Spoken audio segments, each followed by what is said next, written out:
En fait, il n'y a de génocide dans le monde moderne que le génocide juif. Hein. C'était d'ailleurs la réalité, puisque depuis des années, la communauté juive organisée, Simone Veil en tête, s'opposait à la reconnaissance du génocide arménien.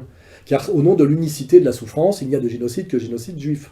En réalité, il n'y a de génocide que génocide des Indiens d'Amérique, des Aztèques. Un génocide, c'est quand une population a cessé d'exister.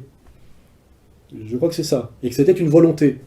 Donc on peut parler au mieux d'une volonté de génocide. Mais je suis désolé de faire remarquer qu'il a échoué.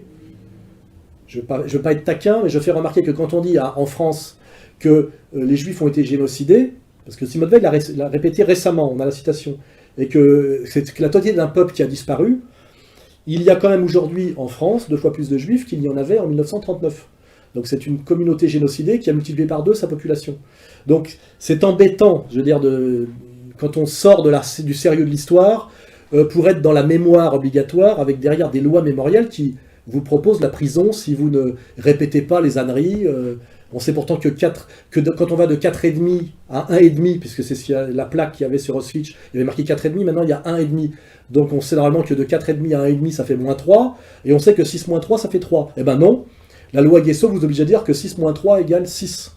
Voilà, je ne vais pas rentrer dans les détails, parce que sinon je risque la prison. Donc la loi française oblige à dire que sur certains sujets, 6 moins 3 égale 6. Sinon, c'est la prison. Et on est dans la terre, dans le monde de Descartes, de Voltaire, de Rousseau.